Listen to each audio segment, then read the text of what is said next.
Halo, shalom adik-adik yang terkasih, adik-adik kelas remaja dan kelas tanggung. Hari ini kita bertemu kembali dalam kebaktian minggu kita. Mungkin beberapa minggu ini kita tidak dapat bertemu seperti biasa di gereja, tapi hari ini kita kembali bertemu dalam media online. Tapi itu tidak mengurangi rasa sukacita kita bersyukur kepada Tuhan. Hari ini kita akan mulai ibadah, kita akan memuji Tuhan, kita akan bernyanyi Bapa Engkau sungguh baik.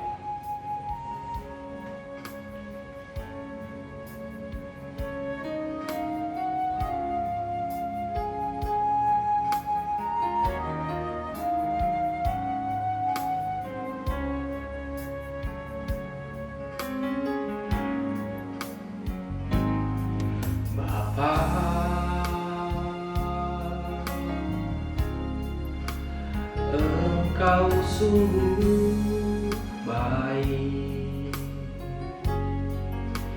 kasih-Mu melimpah di hidupku.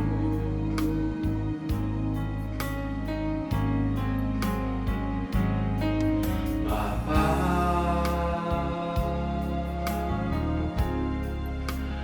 ku berterima kasih berkat-Mu hari ini yang Kau sediakan bagiku. Ku naikkan syukurku buat hari yang Kau beri. Tak habis-habisnya kasih dan rahmat-Mu,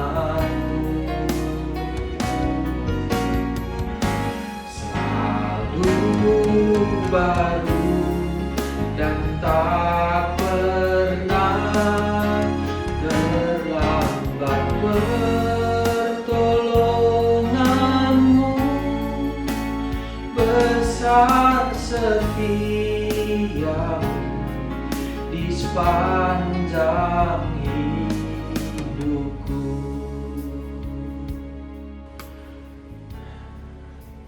Kita akan masuk ke dalam votum dan salam. Ibadah ini ada di dalam nama Allah Bapa, Khalik langit dan bumi, di dalam nama anaknya Yesus Kristus yang naik ke surga, dan di dalam nama Roh Kudus yang menyertai hidup manusia. Kasih karunia dan damai sejahtera dari Allah Bapa dan dari anaknya Yesus Kristus dan di dalam persekutuan Roh Kudus kiranya menyertai kita sekalian. Amin.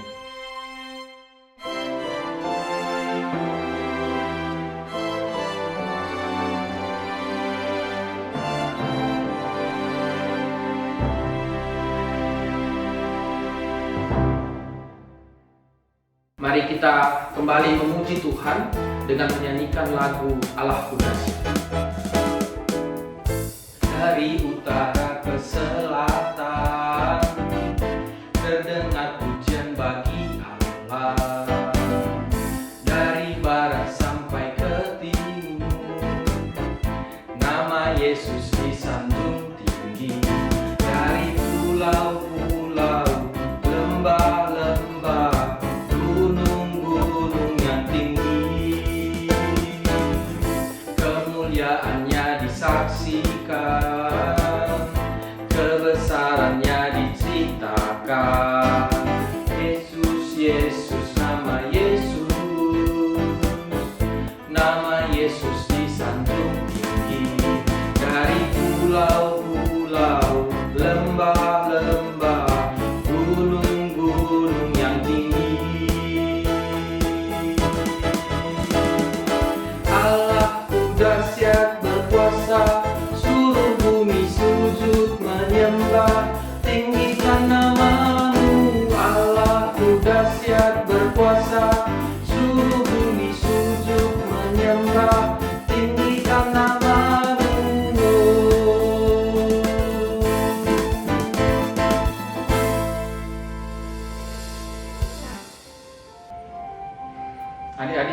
terkasih di dalam Yesus Kristus, kita akan sebentar lagi mendengarkan firman Tuhan. Sebelum itu kita mau bernyanyi lagu firman. Firman-Mu pelita bagi kakiku, terang bagi jalanku. Firman-Mu pelita bagi kakiku, terang bagi jalanku.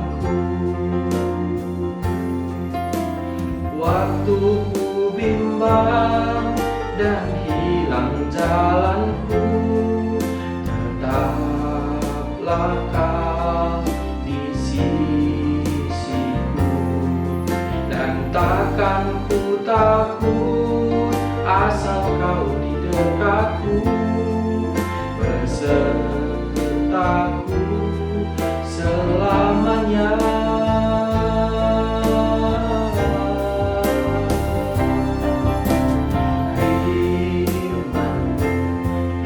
Bagi kakiku, terang bagi jalanku. Mari kita menundukkan kepala kita berdoa. Allah Bapa kami yang bertahta dalam kerajaan surga, terima kasih buat kasih setia Tuhan. Terima kasih untuk berkat Tuhan. Terima kasih untuk kemurahan Tuhan masih menyertai kehidupan kami pada hari ini. Dan pada hari ini kami kembali dapat beribadah dengan media online. Tapi biarlah dimanapun kami berada, kami tetap muliakan nama Tuhan dalam hidup kami. Dan sebentar lagi kami ingin belajar membaca firman Tuhan, mendengarkan firman Tuhan. Tuhan yang memberkati agar firman Tuhan dapat kami pakaikan dalam kehidupan kami sehari-hari. Begitu juga dengan hamba Tuhan yang menyampaikan firman Tuhan. Biarlah Tuhan yang memberkati agar melalui dia juga kami dapat bersama-sama belajar kebenaran firman Tuhan. Terima kasih Tuhan, terima kasih Bapa. Di dalam nama anak Yesus kami berdoa dan ucap syukur. Amin. Adik-adik yang dikasihi Tuhan, mari kita bersama-sama membuka Alkitab kita. Kita akan membaca firman Tuhan. Dan hari ini bahan kita terambil dari 1 Korintus 15 ayat yang pertama sampai dengan ayat yang ke-11. Begini firman Tuhan. Kebangkitan Kristus. Dan sekarang saudara-saudara, aku mau mengingatkan kamu kepada Injil yang aku beritakan kepadamu dan yang kamu terima, dan yang di dalamnya kamu tengah berdiri. Oleh Injil itu kamu diselamatkan, asal kamu teguh berpegang padanya, seperti yang telah kuberitakan kepadamu. Kecuali kalau kamu telah sia-sia saja menjadi percaya. Sebab yang sangat penting telah kusampaikan kepadamu, yaitu apa yang telah kuterima sendiri, ialah bahwa Kristus telah mati karena dosa-dosa kita, sesuai dengan kitab suci, bahwa ia telah dikuburkan, dan bahwa ia telah dibangkitkan pada hari yang ketiga, sesuai dengan kitab suci, bahwa ia telah menampakkan diri kepada Kefas dan kemudian kepada kedua belas muridnya. Sesudah itu ia menampakkan diri kepada lebih dari 500 saudara sekaligus. Kebanyakan dari mereka masih hidup sampai sekarang, tetapi beberapa di antaranya telah meninggal. Selanjutnya ia menampakkan diri kepada Yakobus, kemudian kepada semua rasul. Dan yang paling akhir dari semua, ia menampakkan diri juga kepadaku, sama seperti kepada anak yang lahir sebelum waktunya. Karena aku adalah yang paling hina dari semua rasul, bahkan tidak layak disebut rasul, sebab aku telah menganiaya jemaat Allah. Tetapi karena kasih karunia Allah, tetapi karena kasih karunia Allah, aku adalah sebagaimana aku ada sekarang. Dan kasih karunia yang dianugerahkannya kepadaku tidak sia-sia, sebaliknya aku telah bekerja lebih keras daripada mereka semua. Tetapi bukannya aku, melainkan kasih karunia Allah yang menyertai aku. Sebab itu, baik aku maupun mereka, demikianlah kami mengajar dan demikian kamu menjadi percaya. Demikian pembacaan firman Tuhan, dan berbahagialah kita yang mendengarkan firman Tuhan dan melakukannya dalam kehidupan kita sehari-hari. Ini kita kembali belajar dari 1 Korintus 15 ayat yang pertama sampai 11, yaitu surat Rasul Paulus kepada jemaat di Korintus. Tema kita hari ini adalah saksi Yesus bangkit. Sekali lagi, saksi Yesus bangkit. Adik-adik yang dikasihi dalam nama Yesus Kristus, menurut Kamus Besar Bahasa Indonesia, bahwa pengertian saksi adalah orang yang melihat atau mengetahui sendiri suatu peristiwa atau kejadian.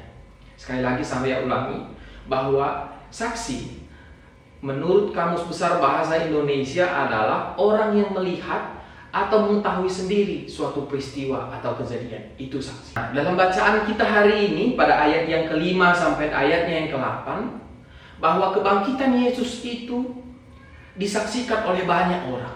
Artinya bahwa kebangkitan Yesus bukan berita bohong. Nah, ingat ya, kebangkitan Yesus telah disaksikan oleh ribuan orang, seperti yang tertulis dalam ayat yang ke-5 sampai dengan ayatnya yang ke-8. Itu menandakan bahwa kebangkitan Yesus itu bukan suatu informasi yang bohong, tetapi itu merupakan kebenaran. Nah, kebenaran itu dituliskan dalam kitab suci kita, yaitu Alkitab kita. Jadi ingat, sekali lagi saya mau sampaikan bahwa kebangkitan Yesus bukan berita bohong, tetapi kebangkitan Yesus adalah fakta, dan itu adalah kebenaran yang dituliskan dalam kitab suci kita, yaitu di dalam Alkitab. Nah, dan itulah yang ingin kembali ditekankan, diingatkan oleh Rasul Paulus kepada jemaat Korintus. Dan khususnya hari ini diingatkan, hal itu diingatkan, kebangkitan Yesus itu diingatkan kepada kita, khususnya anak-anak remaja dan anak-anak tanggung. Nah, dalam 1 Korintus 15 ayat 9 sampai ayatnya yang ke-10, coba kita mari baca bersama-sama kembali. 1 Korintus 15 ayat yang 9 sampai 10. Begini firman Tuhan. Karena aku adalah yang paling hina dari semua rasul, bahkan tidak layak disebut rasul, sebab aku telah menganiaya jemaat Allah. Tetapi karena kasih karunia Allah, ingat, karena kasih karunia Allah, aku adalah sebagaimana aku ada sekarang, dan kasih karunia yang dianugerahkannya kepadaku tidak sia-sia. Sebaliknya, aku telah bekerja lebih keras daripada mereka semua, tetapi bukan aku, melainkan kasih karunia Allah yang menyertai aku. Nah, Rasul Paulus mengatakan bahwa dia tidak layak disebut rasul. Kenapa? Karena sebelumnya Rasul Paulus ini adalah orang yang menganiaya jemaat Allah. Ayo, siapa yang masih ingat bagaimana kisahnya si Paulus? Sebelum namanya jadi Paulus itu namanya siapa sih? Coba kembali buka Alkitabnya. Dan ini kuis. Dan siapa yang paling cepat nanti kirim SMS WA-nya ke abang, yang paling cepat, yang pertama kali ngasih jawabannya, nanti abang yang kasih hadiahnya. Oke? Nah, tapi apa yang dikatakan oleh Paulus dalam ketidaklayakannya itu? Tetapi oleh karena Allah, ingat ya, tapi oleh karena karunia Allah, maka Paulus berani menjadi saksi dan berani menyaksikan kebangkitan Yesus Kristus. Nah, dan kita tahu bagaimana Rasul Paulus terus memberitakan firman Tuhan. Adik-adik yang terkasih dalam Tuhan Yesus Kristus, bisa kita lihat ada perubahan hidup ketika kita percaya kepada Tuhan. Nah, ada perubahan hidup. Seperti Rasul Paulus, awalnya dia menganiaya jemaat Tuhan, tetapi ketika dia merasakan kasih Tuhan, maka akhirnya Rasul Paulus itu menjadi pemberita firman Tuhan, menjadi rasul yang luar biasa. Dan dia juga menceritakan bagaimana luar biasanya kebaikan Tuhan. Jadi ketika karunia Tuhan itu hadir dalam diri kita, tentu harus ada perubahan. Nah, kalau katanya Roh Allah itu ada tinggal di dalam kita, kasih karunia Allah itu tinggal dalam hidup kita, tapi kita itu nggak ada perubahan, malah hidup kita juga berantakan, hidup kita itu berbuat semaunya. Hati-hati, mungkin jangan-jangan bukan kasih karunia Tuhan yang tinggal dalam diri kita, tetapi rasa dengki, rasa-rasa sombong yang malah tinggal dalam diri kita. Jadi bedakan itu. Ketika kasih karunia Allah itu tinggal dalam diri kita, Roh Kudus itu hadir dalam diri kita, maka harus ada perubahan yang lebih baik dalam hidup kita. Nah, itu yang sudah disaksikan oleh Rasul Paulus. Nah, bagaimana dengan kita anak-anak Tuhan, khususnya anak-anak remaja dan kelas tanggung? Bagaimana? Sudahkah kita menjadi saksi atas kebangkitan Tuhan kita Yesus Kristus? Sudahkah kita menjadi saksi atas kebaikan Tuhan? Nah, untuk menjadi saksi, abang kasih tahu 2 rahasianya. 2 saja. Nah, mungkin banyak cara-cara yang menjadi saksi, tapi hari ini abang mau sampaikan ada dua cara menjadi saksi. Yang pertama harus percaya. Apa? Harus menjadi percaya. Harus apa? Harus percaya. Kalau kita pun tidak percaya bahwa Yesus itu bangkit, bagaimana kita mau menyaksikan bahwa Yesus itu bangkit? Nah, kita harus percaya dulu bahwa Tuhan itu baik. Kita harus percaya dulu bahwa Yesus itu bangkit. Kita harus percaya dulu bahwa kita dijaga oleh Tuhan. Dan ketika kita percaya kepada Tuhan, maka kita akan mengalami kasih karunia Tuhan. Maka kita akan sanggup untuk bersaksi bahwa Yesus mati, turun ke dalam kerajaan maut, dan pada hari yang ketiga Yesus bangkit dari antara orang mati dan naik ke surga. Nah, itulah yang setiap hari Minggu diucapkan di gereja besar itu yang namanya pengakuan kinitekan ataupun pengakuan iman rasuli. Nah, jadi bagaimana kita mau percaya? Nah, itu dia ya. Bagaimana sebenarnya kita percaya? Toh tadi kalau katanya jadi saksi itu harus menyaksikan sendiri bagaimana suatu kejadian gitu ya. Tapi hari ini kita belajar bahwa yang bagaimana kita percaya itu kita mempunyai kitab suci. Kita mempunyai Alkitab. Nah, dan di dalam Alkitab inilah seluruh cerita tentang kebaikan dan kebenaran firman Tuhan diceritakan dalam Alkitab ini. Nah, karena Alkitab ini juga ditulis oleh orang-orang yang menyaksikan langsung. Nah, jadi terpenuhi ya bahwa syarat menjadi saksi itu adalah menyaksikan langsung. Nah, jadi orang yang menulis dalam Alkitab ini adalah orang yang sudah menyaksikan langsung bagaimana kebaikan Tuhan dan bagaimana Yesus itu bangkit. Yang kedua adalah dapat dipercaya. Apakah kita sudah menjadi anak yang dapat dipercaya? Apakah kita sudah menjadi anak-anak remaja, anak-anak tangguh yang dapat dipercaya? Atau malah kita sebaliknya, malah kita lebih sering berbohong sehingga orang-orang akhirnya nggak percaya kepada kita. Atau kadang-kadang kita memberikan suatu informasi yang tidak benar. Nah, dalam kitab undang-undang pidana di negara Indonesia ini, pasal 242 itu ayatnya yang pertama itu bahwa orang yang memberikan kesaksian palsu di bawah sumpah itu boleh dihukum pidana loh. Itu makanya hati-hati. Jadi jangan asal ngomong sana ngomong sini untuk berita yang tidak benar. Nah, fakta tentang Yesus bangkit itu ada di dalam Alkitab. Tinggal kitanya nih bagaimana dapat menjadi saksi. Tinggal kitanya. Karena semua bukti bahwa Yesus itu bangkit itu ada di Alkitab. Ada satu video yang mungkin sekarang ini sedang viral di media sosial. Bagaimana kita sebenarnya harus punya sikap yang jujur supaya kita ini bisa menjadi anak yang dapat dipercaya. Nah, kita saksikan ya. Mas, ini es krim, Baba bukain. Tapi jangan dimakan dulu ya. Ya. Baba keluar dulu ambil air, oke? Iya. Baba buka, Baba taruh sini. Munduran. Sini. Baba taruh sini. Jangan dimakan dulu ya. Iya. Baba keluar dulu ya, jangan dimakan, oke? Baba ambil air dulu. Jangan dimakan ya. Iya. Oke.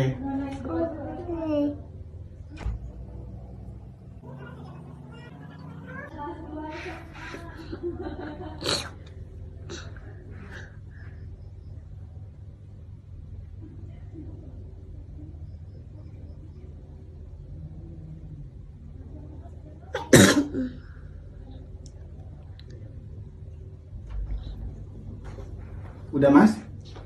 Ya udah boleh makan. Yeay. Kita bisa lihat dalam video tadi bahwa anak kecil itu dapat dipercaya loh. Padahal sebenarnya kalau kita lihat itu dia juga pengen gitu makan es krimnya. Tapi karena orang tuanya bilang tunggu dulu, nanti dulu.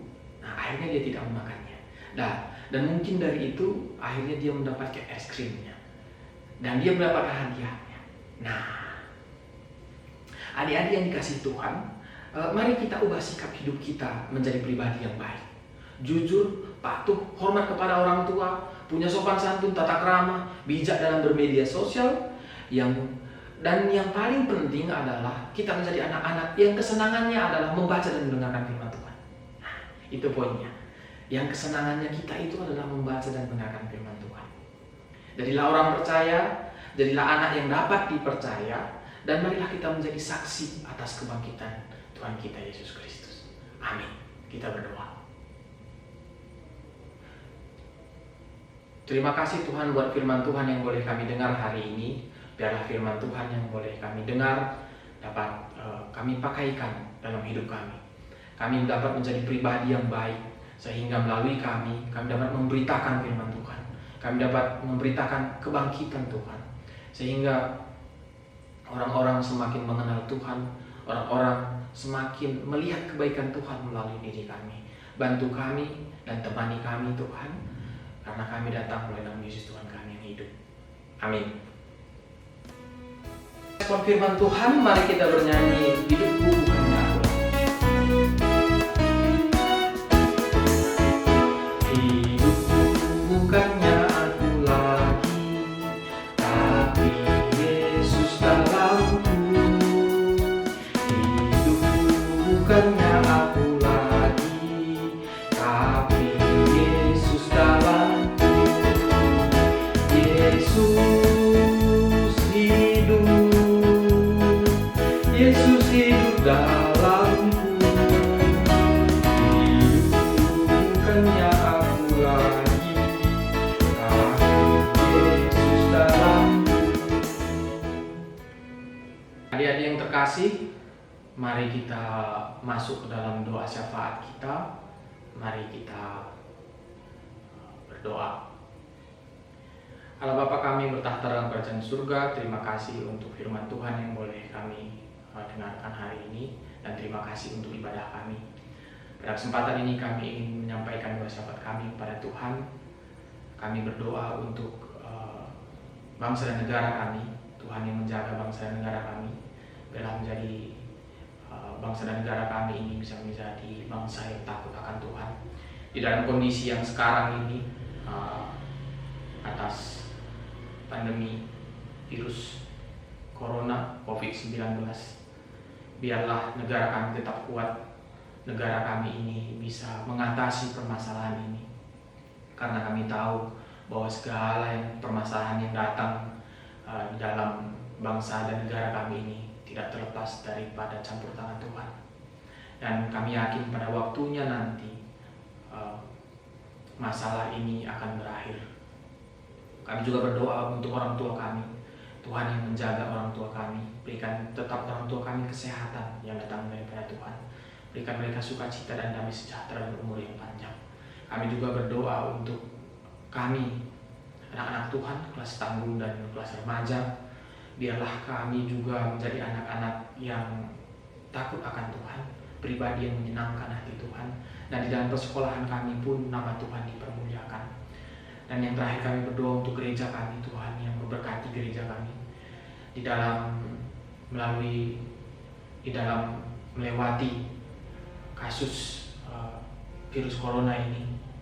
Kami tidak dapat bertemu kembali dalam gereja seperti ibadah minggu biasa, tapi kami yakin pada waktunya nanti Tuhan akan mengizinkan kami kembali untuk sama-sama dapat beribadah.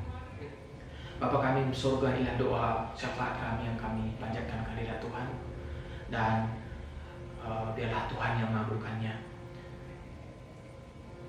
Terima kasih Tuhan, inilah doa kami, inilah permohonan kami yang kami sampaikan melalui perantaraan Putra Yesus Kristus yang sudah mengajari kita doa kami. Bapa kami yang dalam surga, dikuduskanlah namamu, datanglah kerajaan-Mu, jadilah kehendak-Mu di bumi seperti di surga. Berikanlah kami pada hari ini makanan kami yang secukupnya, dan ampunilah kami akan kesalahan kami, seperti kami juga mengampuni orang yang bersalah kepada kami. Dan janganlah membawa kami ke dalam percobaan, tetapi lepaskanlah kami daripada yang jahat. karena Engkaulah yang punya kerajaan dan kuasa dan kemuliaan sampai selama-lamanya. Amin. Jadi yang terkasih, mari kita tutup ibadah kita, mari kita sama-sama bangkit berdiri.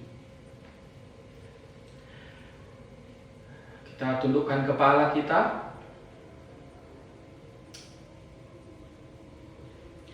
Kita dipanggil untuk menyampaikan berita keselamatan bagi segala bangsa dan menjadikan mereka murid-muridnya supaya hidup seturut dengan kehendak-Nya.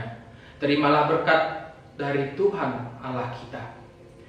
Tuhan memberkati kita dan melindungi kita. Tuhan menyinari kita dengan wajah-Nya dan memberikan kita kasih karunia. Tuhan menghadapkan wajah-Nya kepada kita dan memberi kita damai sejahtera. Amin.